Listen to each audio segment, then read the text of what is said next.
అపవాది దాడుల్లో ఉన్నాము అని మనకి ఎలాగ తెలుస్తుందంటే, గతము మరలా తన్నుకుంటూ వస్తుంది. పాత అలవాట్లు, పాత బుద్ధులు, పాత బూతులు, పాత జీవిత విధానము మరలా మన జీవితాల్లో తన్నుకుంటూ వస్తుంటాయంట.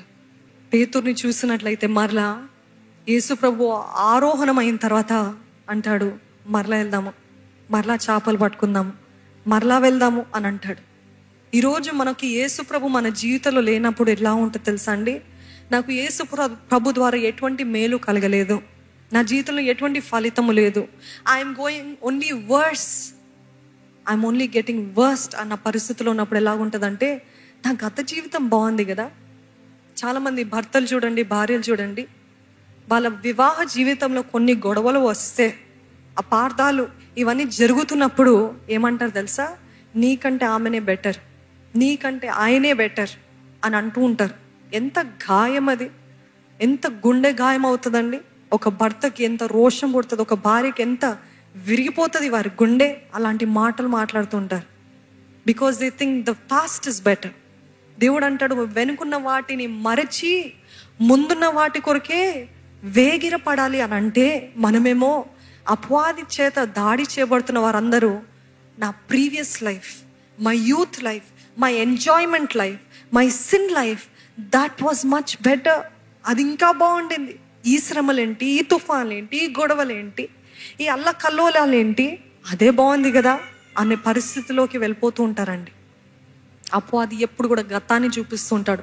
గతంలో ఏది రమ్యమైనదో, ఐగుప్తు దేశం నుండి కూడా ఇశ్రాయేలీయులు బయటికి వచ్చినప్పుడు ఏం చూపించాడు అపవాది వాళ్ళకి? అక్కడ దోసకాయలు బాగున్నాయి, అక్కడ ఇవి బాగున్నాయి, అక్కడ అవి బాగున్నాయి. దేవుడు అంటున్నాడు, ముందున్న వాటి కొరకు పరిగెట్టు, వేగిరపడు అని అంటే, ఆ గతంలో అంత బానిసత్వము మర్చిపోయి, మీరు అనుకుని చూడండి, మీ జీవితంలో నా దేవుడు నీచమైన బ్రతుకు నుండి నన్ను రక్షించాడన్న వారు ఉంటే హల్లెలూయా అని చెప్తారా? మనకి సిగ్గుచేటు గతం గురించి మాట్లాడాలంటే, అవును కదా? అంత భయంకరమైన past everyone has, but God has delivered us from that dirty past life and he's asking us to go forward అన్నప్పుడు మనం ఏం చేస్తామంటే, కొన్ని శ్రమలు, కొన్ని పోరాటాలు, కొన్ని ఇబ్బందులు కలిగిన వెంటనే గతమే బాగుంది కదా.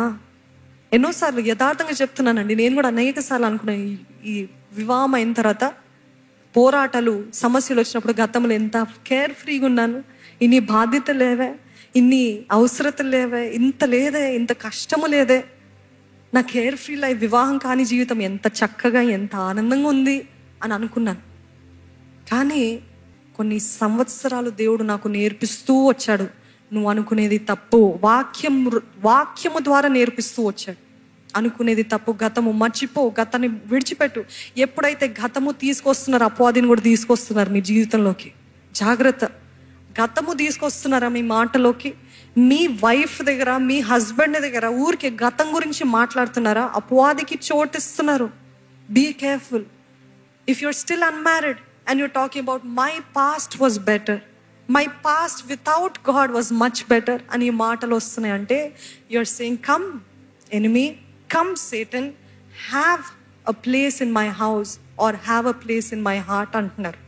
ఈరోజు చాలా మంది గతమే పట్టుకొని కూర్చుంటారు, గతపు చేదు అనుభవాలు, గతము గతము గతము.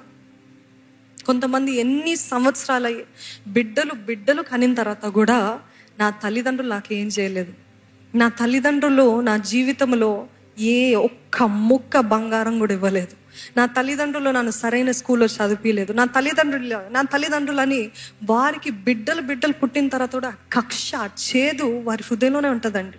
అందుకని వారి జీవితంలో నెమ్మది ఉండదు, నిజమైన సంతోషం, ఆ ప్రేమ అది కనపడదు. ఎందుకంటే దర్ ఆల్వేస్ బిటర్.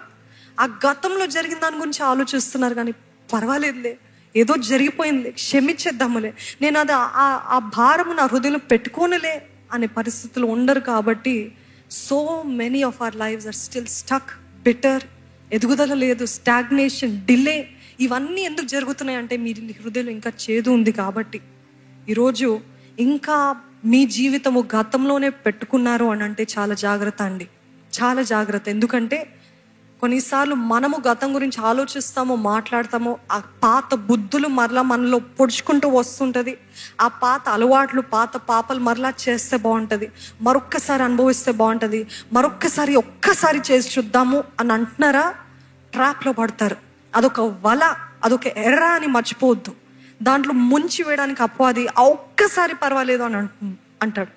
కొన్నిసార్లు మన ద్వారా వస్తుంది, కొన్నిసార్లు మన స్నేహితుల ద్వారా, మన బంధువుల ద్వారా. ఒక్కసారి రావా, మనం అక్కడికి వెళ్దాం, ఒక్కసారి రావా, వి విల్ గో దేర్ అని they will start pulling you backwards. Are your friends pushing you forward or are your friends pulling you backward? ఎంతమంది చెప్పగలుగుతారు, నా స్నేహితులు నన్ను దేవుని వైపే నెట్టుతున్నారు, ముందుకే నెట్టుతున్నారు, కానీ మరలా గతానికి వెళ్దామని నెట్టట్లేదు అన్నవారు ఉన్నారా? మరలా నన్ను లాగట్లేదు అన్నవారు ఉన్నారా? We need friends who push us toward Jesus, not away from Jesus. If you have friends who are pushing you away from Jesus, I ask you to push them away from your life. Hallelujah. ఎందుకంటే అట్లాంటి స్నేహితులు మనకు వద్దండి. అట్లాంటి స్నేహితులు వద్దు. దేవుని దగ్గర నుండి దూరం చేసే స్నేహితులు అయితే వద్దు. దేవుని వైపుకి నడిపించే స్నేహితులు కావాలి. దేవుని వైపు నడిపించే సోషల్ మీడియా పేజెస్ కావాలి, సోషల్ మీడియావి కావాలి. దేవుని దగ్గర నుండి దూరం చేసేవంటే మనకు వద్దే వద్దు, నీకు దండము, నాకు వద్దు అని చెప్పగలిగిన ధైర్యం ఉందా? అయ్యో, నా ప్రాణ స్నేహితుడండి, నా చిన్నప్పటి నుండి పెరిగిన స్నేహితుడు, మేము ఎంతో సన్నిహితంగా ఉండే, he's my best friend, she's my best friend, I cannot. No, you have to. స్నేహితుల్ని విడవటం చాలా కష్టం అయిపోయింది చాలా మందికి. దేవుడు కావాలా, స్నేహితుడు కావాలంటే ఆలోచిస్తారు. దేవుడు కావాలి, ఈ సంబంధం కావాలంటే ఆలోచిస్తారు. అంత ఆలోచించాల్సిన అవసరం ఉంటుందా? నిజంగా దేవుని కోసం ఖర్చు ఉన్నట్లయితే, పౌరుషం ఉన్నట్లయితే, వైరాగ్యం ఉన్నట్లయితే, నా దేవుడే నాకు ముఖ్యమని ఎంతమంది చెప్పగలుగుతారండి? దేవుని దగ్గర నుండి అంటే బ్యాక్వర్డ్స్ పుల్ చేసే స్నేహితులు మనకొద్దు, కానీ దేవుని వైపు నెట్టే స్నేహితులు మనకి కావాలి.